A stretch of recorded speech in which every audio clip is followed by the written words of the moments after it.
Get out! You are worthless. You don't have to tell me. I'm leaving. Get out now. I know. I grabbed my wallet and phone.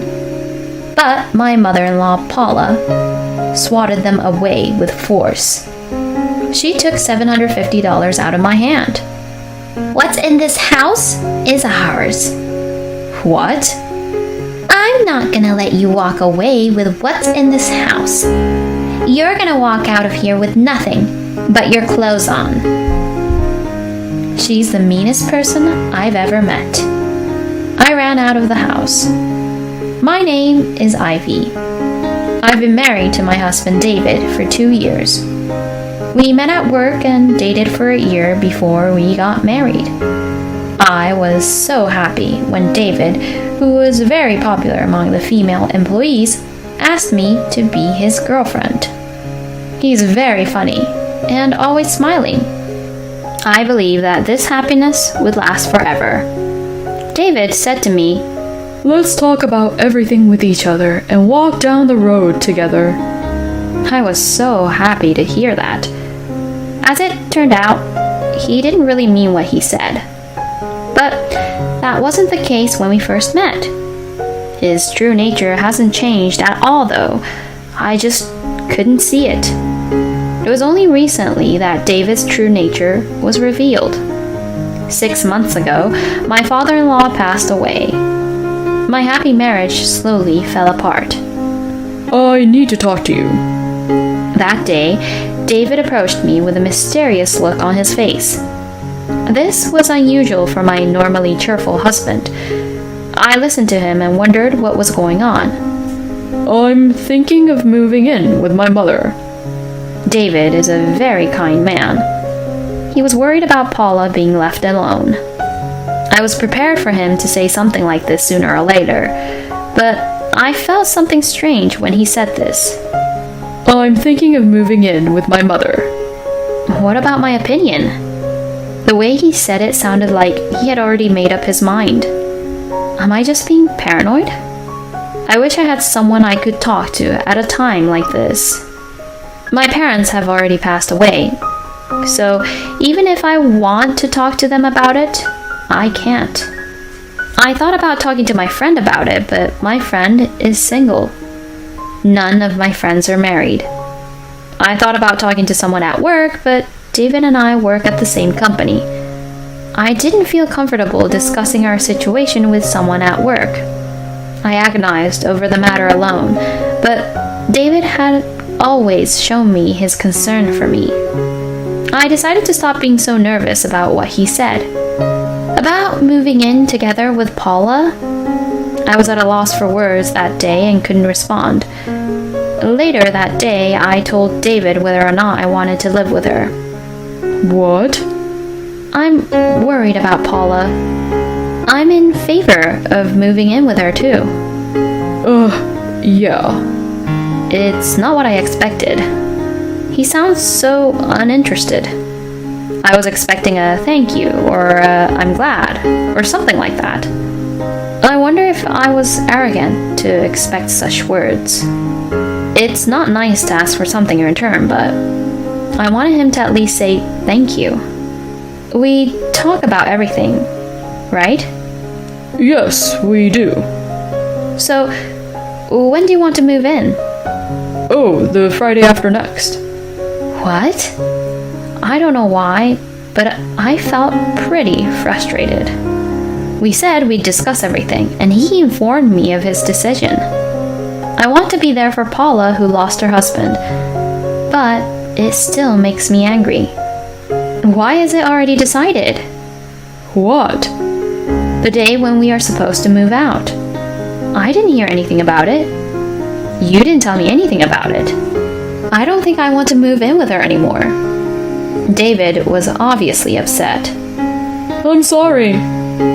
My dad is gone and I don't know what to do. I just wanted to help my mom. I had to think about you first. I'm really sorry." It's not that you have to think about me first. We should be able to make decisions together. "You're right."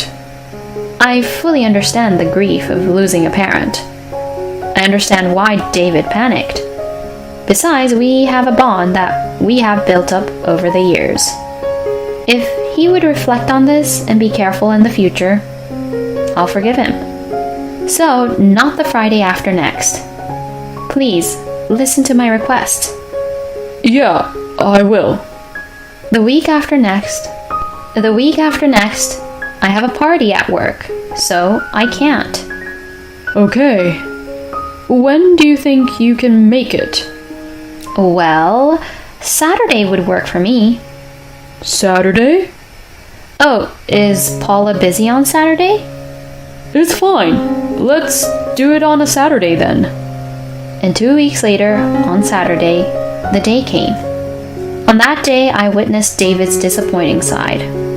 I arrived at Paula's house before the movers came so that I could greet her, but she was nowhere to be found. When I checked with David, he said she was out.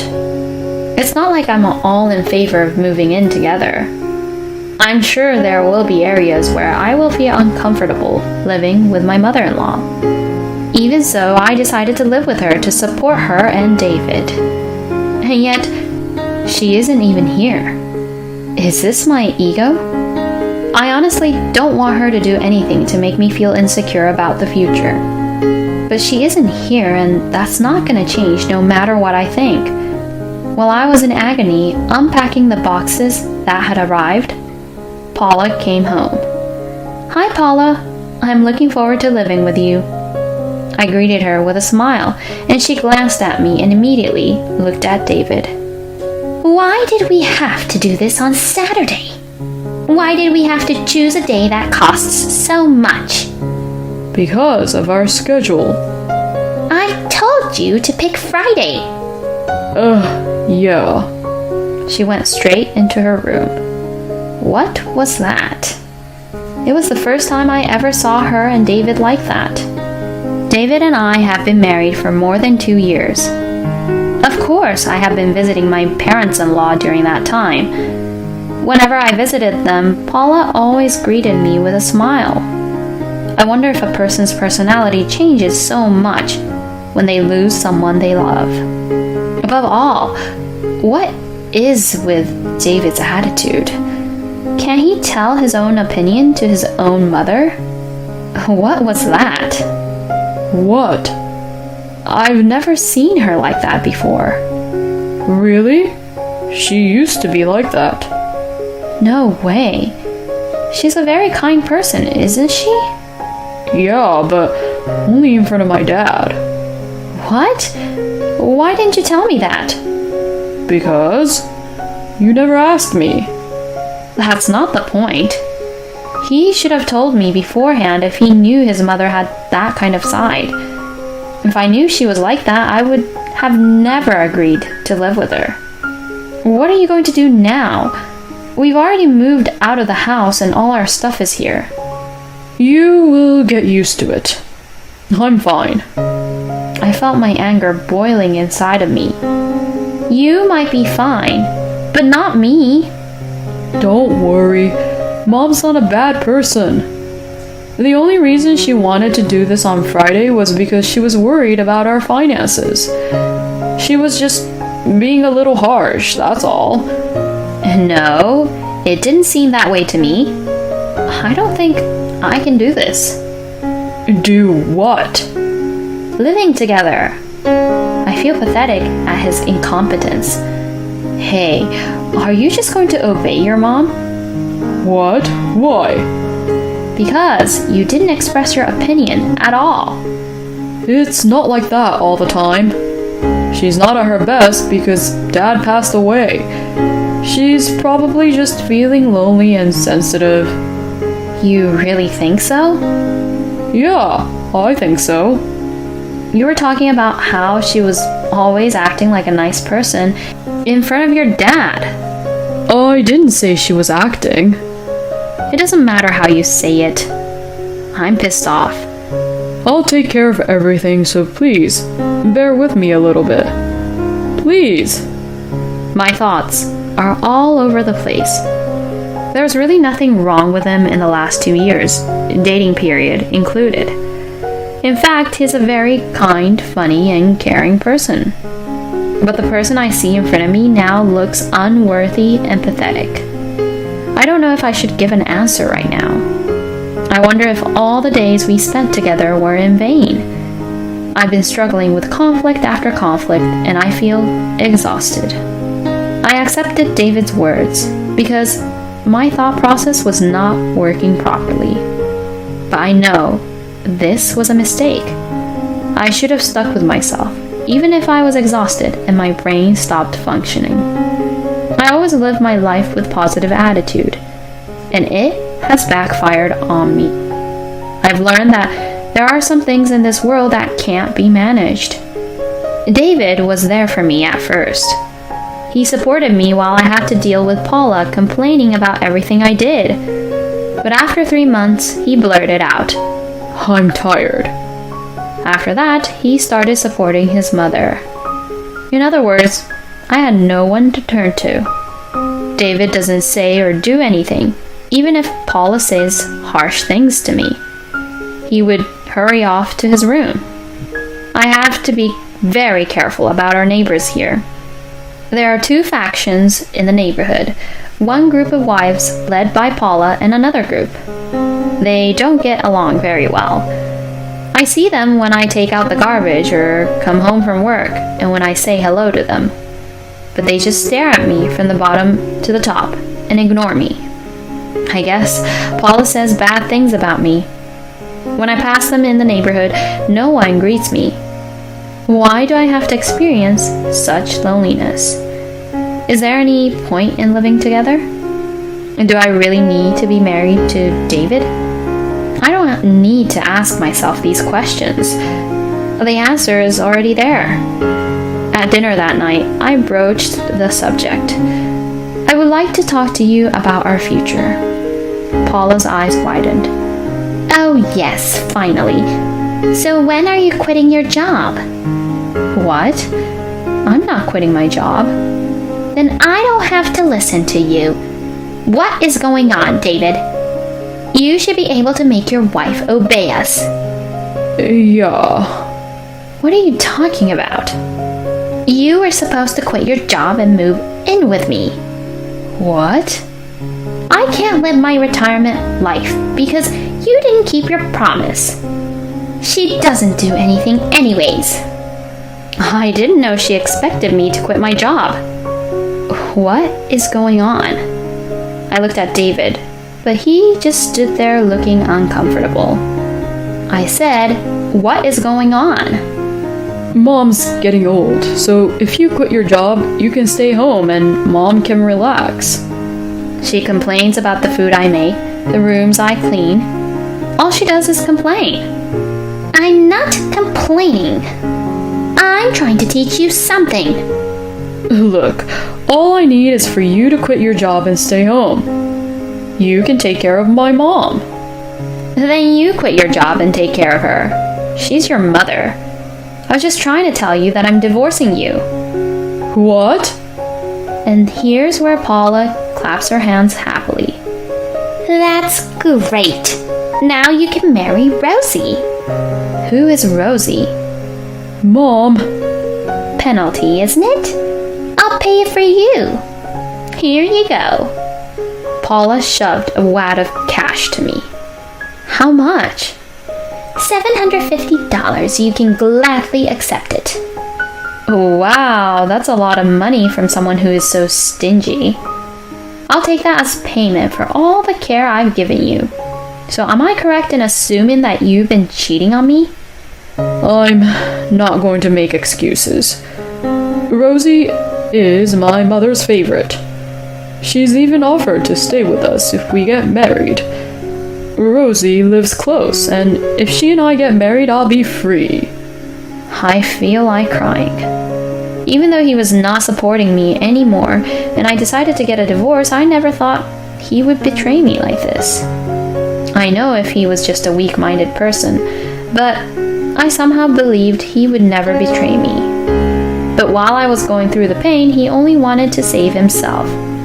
I won't cry. I'm not going to shed a tear. All right, then let's proceed with the divorce. You have to fulfill your final responsibility. What? I'm going to charge you and Rosie alimony. Wait a minute. I just gave you some money. That's for 3 months' care. You have a job, so I'm going to charge you based on your income. But I don't care if we have to go to court. if we do that, you'll get less money. I don't care, as long as it's settled properly. Don't be ridiculous. I'm not going to let you do that. It's none of your business. My spouse is David. You're such an arrogant person. You're a woman and you didn't even quit your job when you moved in. How rude is that? Whatever. Get out of here. You're useless. I am leaving. Get out now. I know. I grabbed my wallet and phone. But Paula swatted them away and took $750 out of my hand. What's in this house is ours. What? I'm not gonna let you walk away with what's in this house. You're gonna walk out of here with nothing but your clothes on. She is the meanest person I've ever met. I ran out of the house, and it started raining. I heard a bang, and I turned around.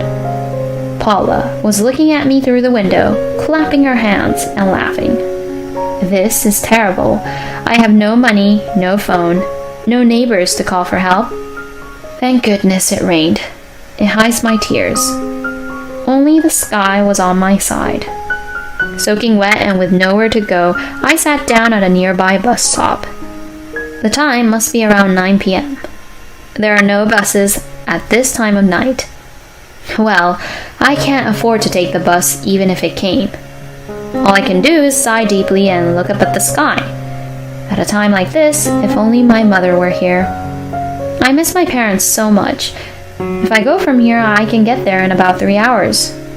Hey, you're soaking wet. The person who handed out an umbrella to me. It was Sophia, the boss of the group that was not getting along with Paula's group. The bus isn't coming. Where were you trying to go? I was going to see my parents. Where are they? The cemetery. What? I don't have a home to go back to. She took me by the arm and led me to her house, and she gave me a towel and a change of clothes. These are my daughters, so put them on. Don't worry, it's not grandmother's clothes. Thank you. The way Sophia talked was kind of rough, but she was a very nice woman. She's a prick, isn't she? Yes, she is. I'm sorry you had to marry into that family. As it turns out, Paula was a famous mean old lady in the neighborhood. She would scout out the newcomers in the neighborhood and talk to them like she was superior. When Sophia defended the newcomer, Paula declared her an enemy. What are you going to do now? I'm getting a divorce. And you have no regrets? Of course not. That's good, because her son is at her beck and call. He's always followed her around, watching her do mean things. There's no way he can protect you. Besides, he's probably cheating on you with that woman. Everyone knows about it? Yeah, everyone in the neighborhood knows. I really should have told you sooner. If you're getting a divorce, I'll help you. The world is not all enemies. An ally appeared from an unexpected place. After that, with Sophia's help, I was able to get proof of David's affair. I was able to get a smooth divorce. I asked for alimony from both parties and got a fair amount. I've kept in touch with Sophia ever since. She told me that David and Rosie never got married. Rosie was just looking for a relationship with someone who had money. But when it came to marriage, it was a different story. I heard she rented an apartment near where she worked and moved out. David left the company. It wasn't his decision, of course. Paula told him that I was a plague and forced him to quit the company. He obeyed her. She wanted to keep David near her, so David works from home and they live sparsely. She's lost her place in the neighborhood. According to Sophia, there were a lot of people who saw me walking around the neighborhood that day. After that, when I disappeared, the whole neighborhood started to gossip that Paula was bullying me. As a result, she don't get out of the house anymore. She lives with David quietly. One time, David was waiting for me in front of the office. He said only one word, I'm sorry, and handed me a small box. When I opened the box, I found mementos and photos of my parents. Paula was furious with me at that time and threw away all my personal belongings. It seems David managed to keep this for me. I'm sure he's a kind man, but I couldn't stand by his way of life. It would be hard to break free from his mother's spell. I felt a little sad, but I don't regret my choice. I'm still recovering from my wounds, but I'm slowly making my way back. Breaking free from the curse of parents. It may be so hard to do. I'm glad you have someone on your side, Ivy. I wish you wonderful days ahead. I'll be rooting for you.